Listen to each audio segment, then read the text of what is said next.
Pro Max and Pure 90 Pro Max, there's also the much-hyped Enjoy 90 Pro Maximum.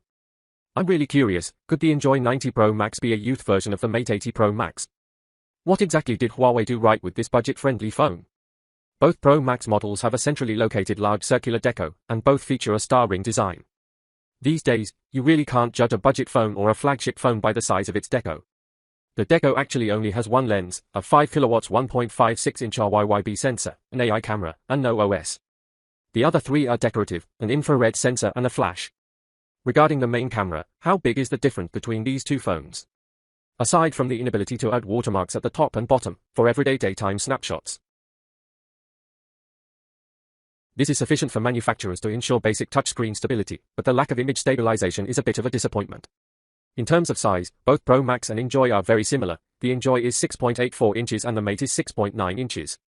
At first glance, they look almost identical, especially the bezels.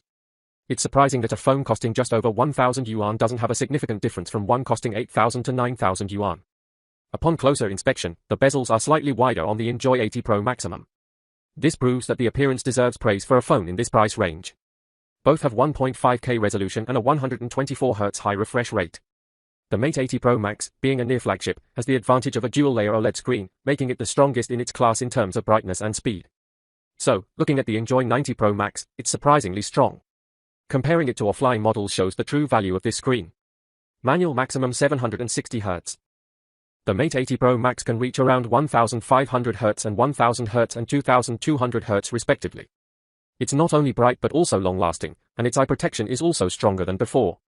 The Enjoy supports low brightness 2160Hz high-frequency PWM dimming, while the Mate 80 Pro Max supports 1440Hz high-frequency PWM dimming. The only downside I've noticed so far is that the music response is a bit weak. The Enjoy's frame material is still plastic, and the Mate 80's glossy metal frame usually doesn't feel very premium. There's also an Enjoy X button on the left side of the frame. Here we can set 9 functions, including a high-frequency service AI tool area, practical tools, Huawei apps, and other applications. You can directly press it to jump to the quick access panel. Below, you can set what to open with a double click. Long press to open something, then set it to flashlight. These are all the basic functions of the Enjoy X key. The next advantage of the Enjoy 90 Pro Max is that it's the cheapest Pure Harmony OS entry ticket. Previously, to experience the ultimate Pure Harmony OS, we had to go to the P-Series Mate 7 or Nova. Now, a 1,000 yuan phone can do it directly. This brings us to the Kirin 8-star processor. To understand its value, 70 series a year ago, back in the Snapdragon 680 era. The Enjoy 90 Pro Max, in terms of smoothness in daily use, including transition animations, Gaussian blur, and app switching, is actually quite good, consistent with the experience of 8GB RAM. However, when quickly opening apps, it's still noticeably weaker than the Mate 80 Pro Maximum. Since a 1,000 yuan phone is supposed to be durable, you didn't say the Enjoy is actually that durable with its 8,500 mAh battery. This is Huawei's largest battery capacity ever, resulting in exceptional battery life. It's ideal for outdoor enthusiasts or seniors, lasting a full day without running out of power, and even 8 hours of screen on time. Furthermore, it features a quality driving mode that provides intelligent traffic alerts, automatic hands-free calling, enhanced sound, and voice prompts. Its primary target audience is delivery drivers. You can see it activated in apps like Meituan crowdsourcing, highlighting their delivery services. This feature is particularly beneficial for riders. Therefore, this type of phone is quite good for delivery drivers. It boasts features like Wi-Fi 7, a new flash memory, a robust chassis for drop resistance, P65 dust and water resistance, and a relatively high charging power of 40 W, fully charging in about 1.5 hours. Starting with the Mate 80 series, Huawei also introduced high-power PPPS and UFCS protocols. The compatibility with third-party power banks and chargers is better, both reaching 36 W and consistently stabilizing at around 27 W. The Mate 80 Pro Max's 6,000 mAh battery provides normal battery life.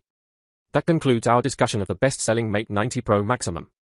These two Pro Max models have a fourfold price difference. Calling them youth versions is perfectly reasonable. This year, Changshiang has made significant strides in battery life, improving many noticeable aspects. Its existence isn't about game frame rate adjustments, but rather about providing long battery life and making it a good phone for outdoor work and seniors. Next, let's talk about the Mate 80 Pro Max's imaging capabilities.